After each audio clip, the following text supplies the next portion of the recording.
now call this meeting to order. It's 5:44 p.m., November 16th. Everyone please rise for the Pledge of Allegiance. I pledge allegiance to the flag of the United States of America and to the republic for which it stands, one nation, under God, indivisible, with liberty and justice for all. Thank you. Next up, Mia will be taking roll call. Layla Rose Gonzalez. Here. Jasmine Salceda. Leonardo Rafael Moreno. Here. Damien Gutierrez. Victoria Casares. Here. Mia Garcia, here. Jose Quintana. Here. Alexandra Hain. Cecily Rojas. Here. Neil Castillo. Andrea Cordova. Here. Shirley Ochoa. Daniel Ortiz. Here. And Vivian de la Cruz. We have a quorum. Okay, thank you. So today we have Arnold, right? That's your name? Hector Ramirez. Yes.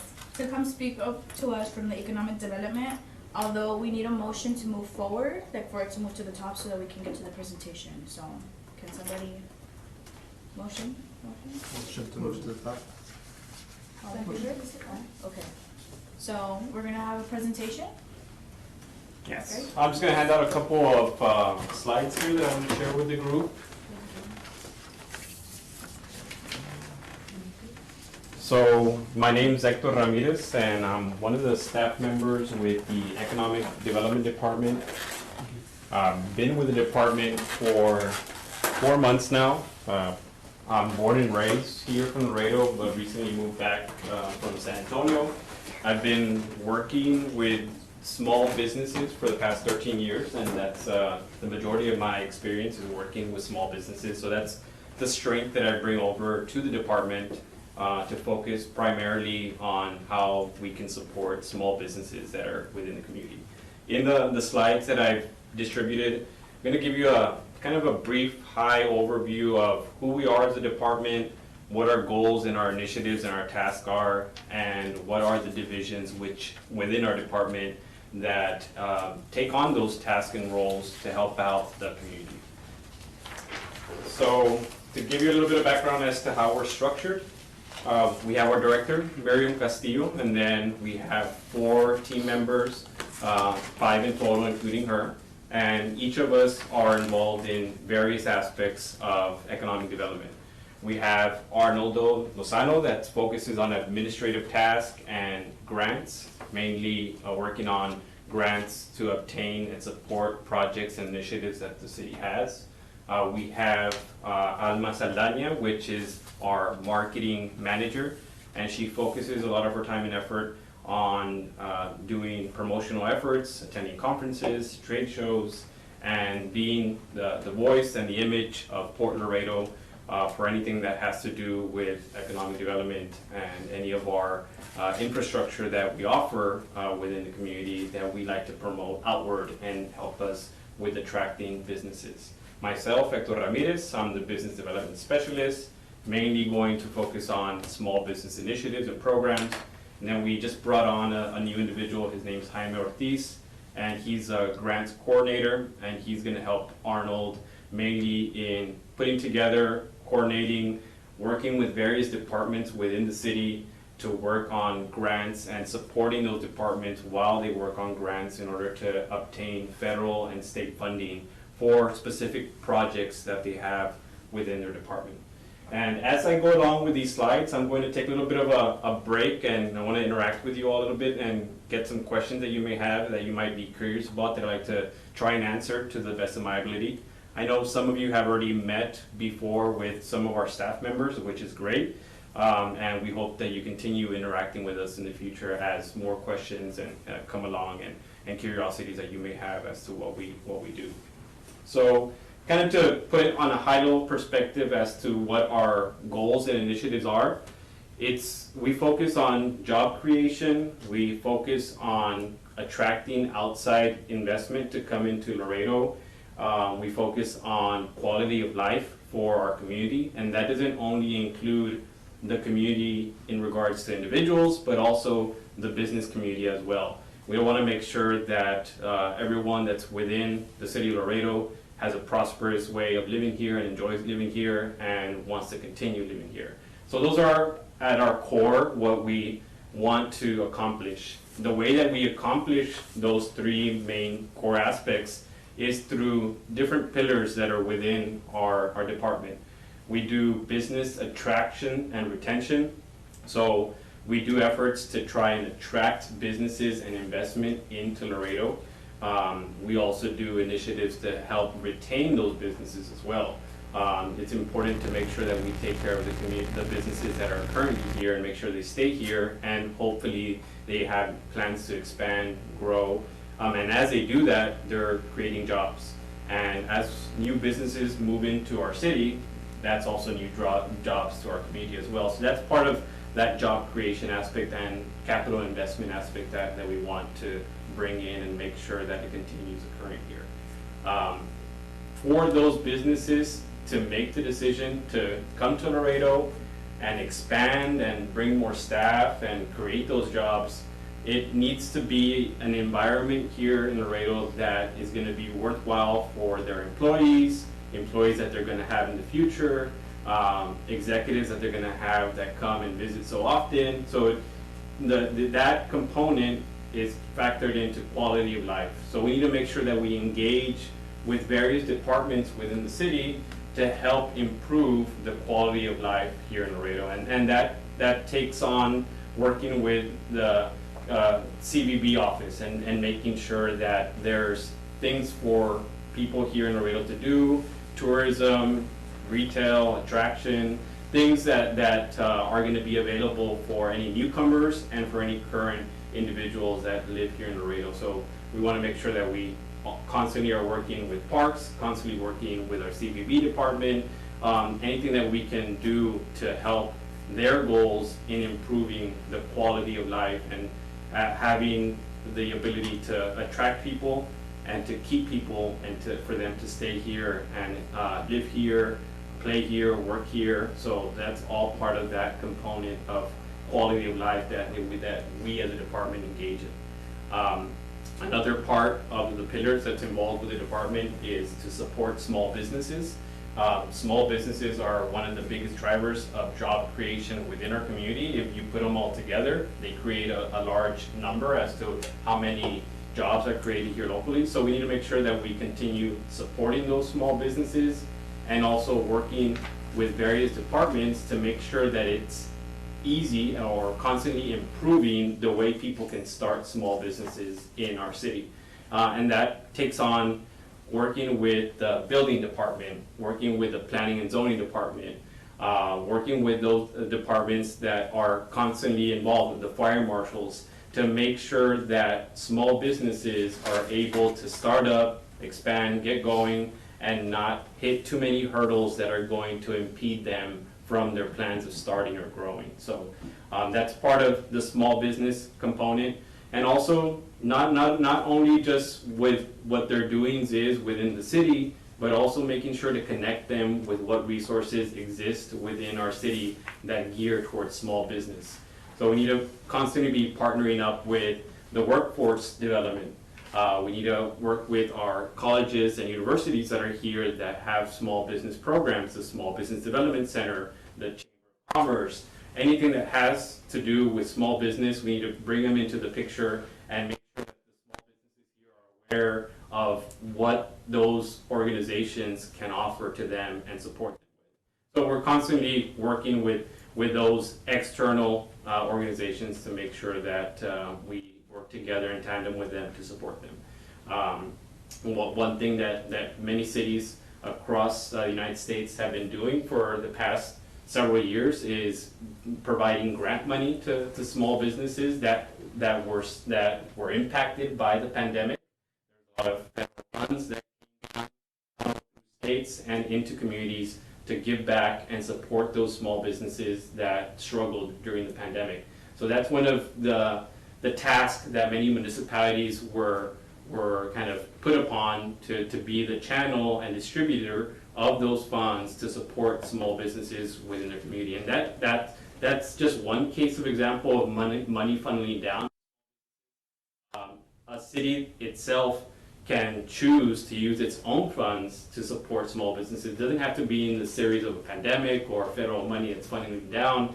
There can always be initiatives that cities themselves financially if they want to prioritize and help out small businesses. So it's always about kind of figuring out what can we do as a department to make sure that we're helping out that small business community. And I talked a little bit about the attraction and retention. Another division that I haven't spoken too much of and I want to introduce as well is the grants division. So there are grants on the federal level and the state level that are out there that can be for transportation, for infrastructure, for parks, for keeping water quality at certain levels. There's many grants out there that are coming from federal and state agencies that they need to divvy up to communities throughout the country, and each community needs to compete for those dollars and ask those federal or state agencies for those dollars in a proposal, in grant proposals.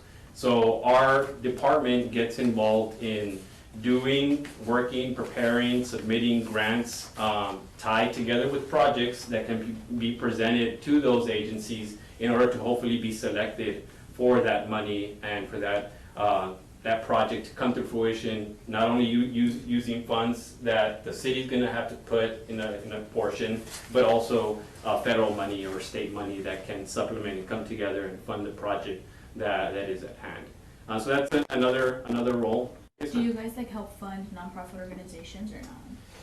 So direct money to nonprofits, that's not really a role that our department handles. There is third-party funding that handled through the city, but that is community development is the one that's in charge of working together with nonprofits that are out there that are looking for support. They can always apply through the community development department to ask for support and funds for their initiatives. So then you guys just fund businesses, right? Well, the money that we're allocating and going for is for projects that the city has that the city needs funding for. Let's say the city only has 20%, 30% of the money to start that project. Money needs to come from somewhere else. So where do we look? We look at federal and state agencies that are focusing on that type of project set to bring in that money. In regards to money directly to businesses, what we do is in that sense is pretty much what we've been doing recently are those small business grants, but that's federal money that we're just funneling through CARES Act money and ARPA money that we're funneling through directly to small businesses. It's not really city funds that are going directly to those businesses. One way that you can say that we support businesses directly is through giving incentives and providing incentives. And that comes in the form of tax breaks. Sometimes when a business is looking to relocate or expand, they might approach a city and say, well, we'll go to your city or we'll expand our business here in your city if you help us out with our property tax. And we have the ability to do those agreements with those businesses if we feel that those businesses are going to help create jobs at a certain range in which we would like for them to have in order to obtain that incentive. And they need to meet those milestones in those agreements that we put with them in order for them to obtain that tax break, that incentive that's going to be offered to them. And is that what you guys are doing with the Laredo College and the new hospital, the 380? Yeah, so that's the program. The 380, 312 are those specific type of incentive programs that we do together with businesses in order to attract and retain them. And the city has the ability to do those agreements and tax breaks because of the Texas Comptroller Office authorizes the city to go into those agreements with private businesses. And Alongside with the tax breaks, it might not be only the company asking for a tax incentive. They might say, well, that's great, but we also need support for our workforce. You don't have enough of a workforce in this area, so we need you to bring in college or tax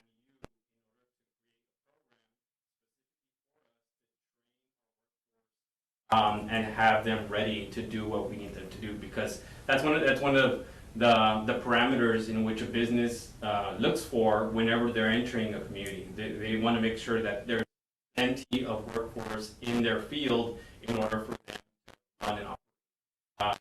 That's one thing that they'll ask at the very beginning. Are looking at our figures, what the work talent, and if there's a gap there, then they may decide not to come, or they may say, we're willing to go, we're very interested, but you need to bring in that's part of the agreements that also come into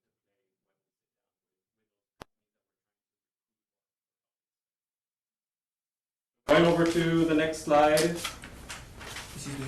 Yeah. And what sort of accomplishments has this department seen or Yeah, so I'm gonna hit on a couple of examples here within the slides and talk about that. Before I get to that question, I just want to highlight on the next slide one of the most important components of our community, which is the ports. I know most of you all fully understand that we're in a geographic competitive area because of our location and because of I-35 that runs north and south in our country, and that's one of the reasons why we're a big transportation community, and the reasoning of us having our bridges and cargo activity, train bridge as well. So we constantly, if it's related to who we're speaking with, we're constantly making sure that we're marketing and putting effort to explaining that importance of what we have to offer from that component of our ports. So any questions in regards to the ports and any of that activity, the bridges or anything like that? Have you all interacted with our bridge department and toured and spoken with them? Me, Marion, and Damon were actually discussing to take the council to the World Trade Bridge, get inspections and seeing everything that goes on inside of the bridge. Correct. So we were actually discussing, and we might take the council That'd be great. next month. That'd be a great I've idea. been there before. I was shadowed the customs. I was shadowed last year, and they showed me also the way the bridge works and how they have the inspections, and how they like the fruit area, the freezer, and how Correct. they expect the fruits, and Correct. like bugs and stuff like that. Yeah, absolutely. Yeah, that's good stuff. So if you kind of on that same note, if you go over to the next slide, we highlight on the PowerPoint just a couple of examples of agreements that we've had with companies, and like you all would kind of already figure by what we're talking about. A lot of the main companies that attract us and want to come to Laredo are focused on warehousing, produce, cold storage. So those are the types of agreements that we often start working with and engage with. And two of them, we note them here. One of them is Mission Produce, and the other one is U.S. Cold Storage, that have agreements with the city of Laredo. But we're constantly, while we're in those agreements with those companies, every year we do an analysis to make sure that the job creation, their value of their properties, and their improvement of the property is enhancing, and that they're constantly also meeting the wage agreements that were put together with the contract that's in place with them. So we do an annual review with those companies to make sure that they're meeting those components, because we're helping them out on the tax side, but they also need to meet their fair share of what they promised when that agreement was put in place. So they're just a couple of examples there in regards to agreements that the city has in place. Next slide. So aside from tax incentives for attraction and retention, we also have to try and see what other programs and tactics and tools that we can initiate and put out there in order to help out the business community as a whole and our individuals in our community as a whole as well. So there's tools like neighborhood empowerment zones, tax increment reinvestment zones. We do inventory and constantly have a visual kind of feel as to what's going on in our downtown, because that's a big priority for the community, for council.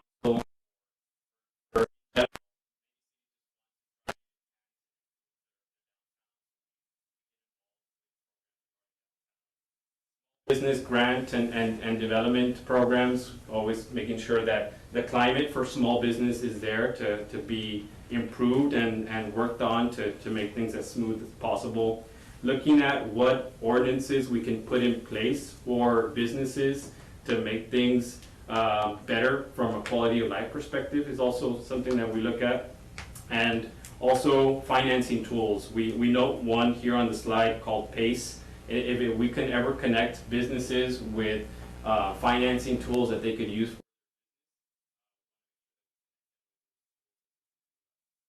Constantly working with many of these tools that I mentioned here are tools that are also handled at the state level and at the federal level. We interact a lot with the governor's office because they happen to have a division that focuses on economic development, and they're constantly making us aware of the tools that we can use here at the local level.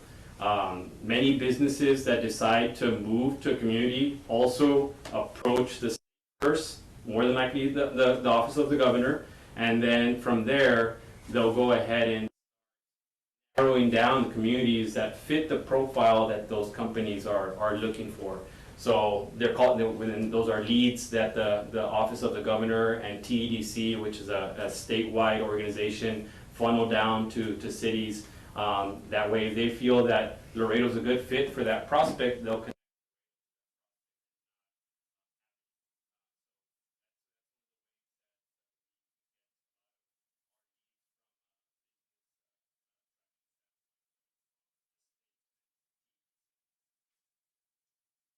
The last slide that I want to talk about a little bit more in depth are the, so from the aspect as to, are we the only department that works on grants? That's some representatives, departments that take on the duties and the full-fledged of applying and working for grants, but we happen to have support those individuals whenever they need data and information while they're working on their grants. And aside from that, we'll also apply for specific grants that gear towards economic development.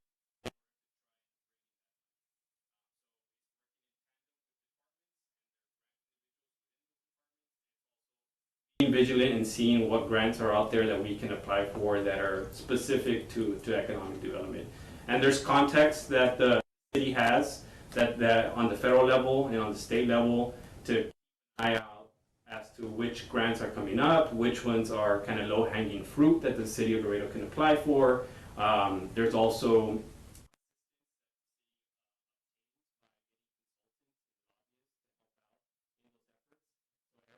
out there is hiring consultants and lobbyists to help out in the efforts of obtaining grants out there. It's competitive because it's every community out there is looking for that.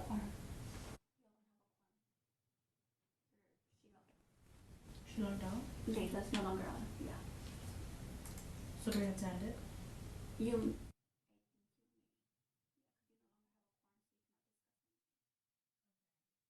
Was that it for my presentation? Yeah, I will let answer me- questions if we continued. Let me call Karen real quick. But yeah, she not. Unless it was technical difficulties, do you want to reach out to her?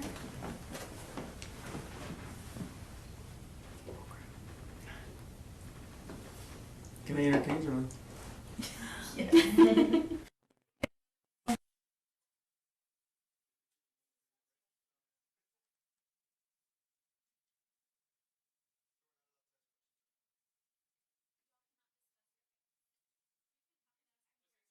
It's a presentation. Yeah, it's just a present. You can ask him questions, but the items that are on the Can't agenda, act. you cannot. Oh, okay. Yeah, Just can't you're act good on to your ask items. him questions. Yeah, and I'll field some questions in the meantime. So I know like Laredo lacks cold storages. Do you think the city would invest in making more cold storages? Because I think I was aware last time I checked there was like one that was here in Laredo. There's a few. There is, and those are private businesses that run and operate those cold storages. We're slowly starting to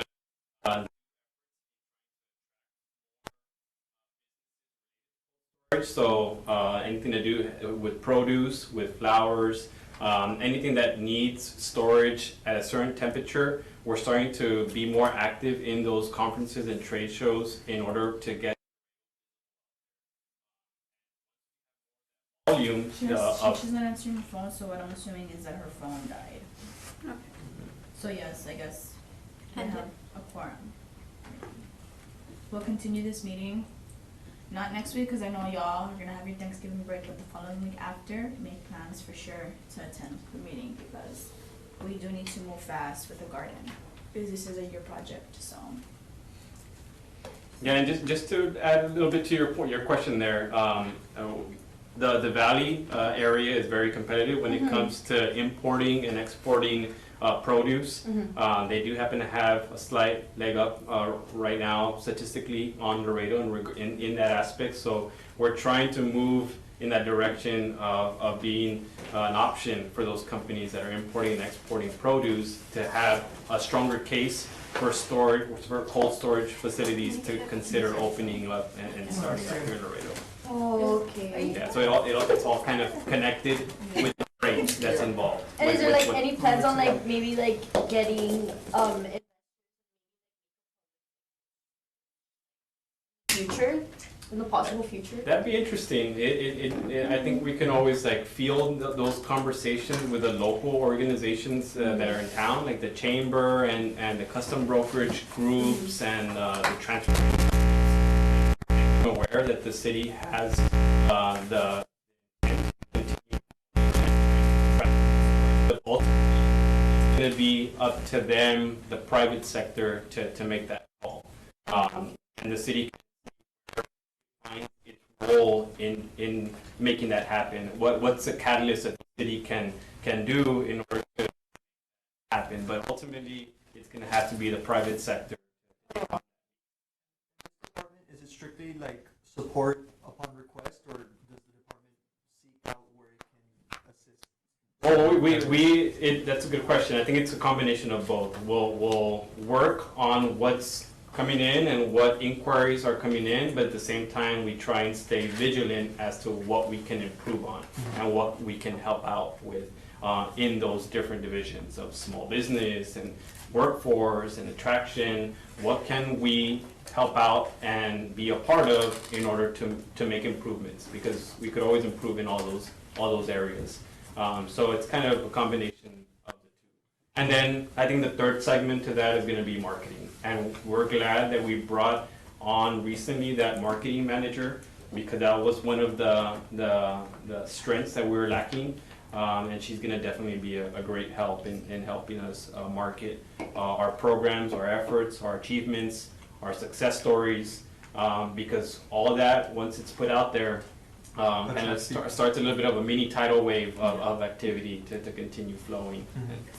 And if there were to be like a new trade bridge built, would you guys support that, or would that be? Oh yeah, absolutely. The city as a whole would love as many bridges as we can have. Those are all revenue generators. Yeah. Because she left, since she left, we counted as she's not here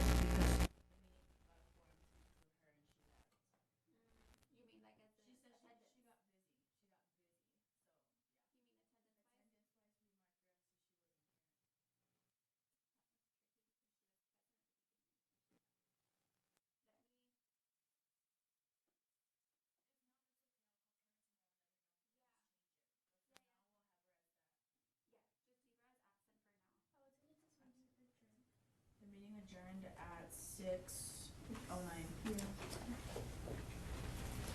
All right. So, Well, thank you very much for giving me the opportunity to present. oh, And if you all have any further questions, you can always approach the department. Thank you so much. thank you. So So you guys can chill or call your parents to come pick you up. I think there's more plates in those bags, or in one of those bags. So rescheduling, would we have to get the presentation again? No. No, I think it's just the rest of your old items. It's just to continue the, Oh, yeah, okay. to It's continue because the we rest can't go items. over the agenda Mhm. if somebody does. It's just we can't. It's, and then we can't talk about it either. It's just part of the bylaws. And keep in mind that you can only miss 3 meetings. After that, you're out.